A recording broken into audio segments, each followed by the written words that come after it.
La loi du plomb, c'est une véritable catastrophe pour l'environnement. C'est un pur scandale, c'est un retour en arrière incroyable qu'on fait en France. Proposition de loi visant à lever les contraintes à l'exercice du métier d'agriculteur, qu'on appelle aussi la loi du plomb. En fait, c'était une loi qui était un peu faite pour, faciliter le travail des agriculteurs, aider aussi à la reprise, à l'installation des jeunes. En fait, c'est simplement une loi qui est taillée sur mesure pour la FNSEA et l'agro-industrie. Cette loi ne fait que nous priver un peu plus des vrais savoirs paysans, ce qui consiste à faire avec les complexités vivantes et pas contre. Elle préconise la réintroduction des pesticides, comme les néonicotinoïdes. A priori, on va pas dans le bon sens en allant dans cette direction-là. Moi, je pense que c'est une catastrophe et c'est un retour en arrière.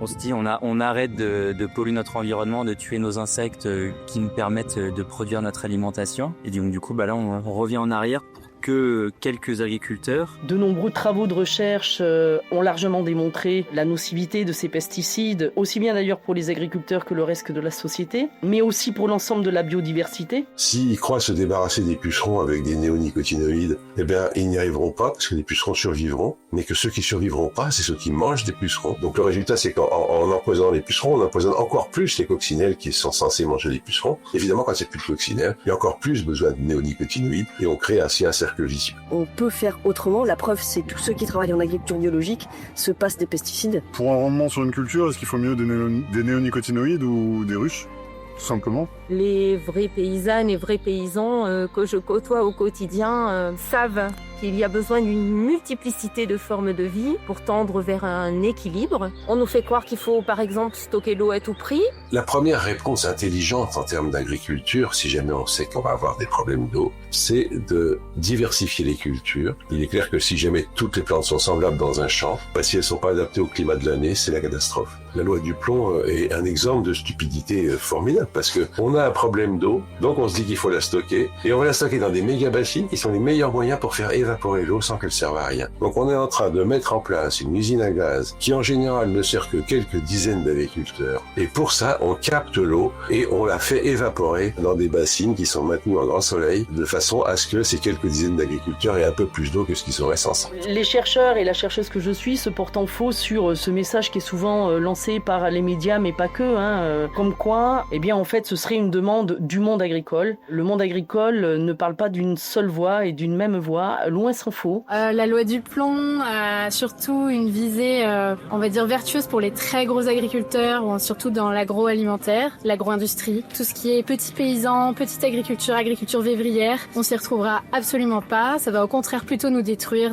encore plus nos sols, encore plus notre environnement, encore plus notre eau et notre santé. Il y a effectivement des agriculteurs et des paysans qui, au contraire, ont engagé de fortes transitions, pour ne pas dire de fortes révolutions, qui leur permet effectivement de produire et d'être durables, y compris d'un point de vue économique, sans utiliser les pesticides. On a oublié ce que signifie nourrir, alors même que les paysannes et paysans qui contestent cette loi nous démontrent que c'est tout à fait économiquement viable, faisable et qu'ils savent faire. On peut faire de très bons produits sans rajouter quoi que ce soit. Nous, on a une ferme qui marche très très bien. On est en bio depuis 40 ans et on n'a pas besoin de tous ces pesticides. Je suis en société avec mon fils et on vit très bien de l'agriculture bio. C'est un combat, parce que moi ça fait 5 ans que je le mène. C'est un véritable combat au quotidien pour les subventions, pour l'administratif, pour se faire entendre. On a des personnes derrière nous, on a les consommateurs, on a les députés de la Haute-Vienne qui sont quand même vachement présents. Moi je dirais que le conventionnel ça devrait être le bio en fait. C'est pas nous qui devrions être l'exception.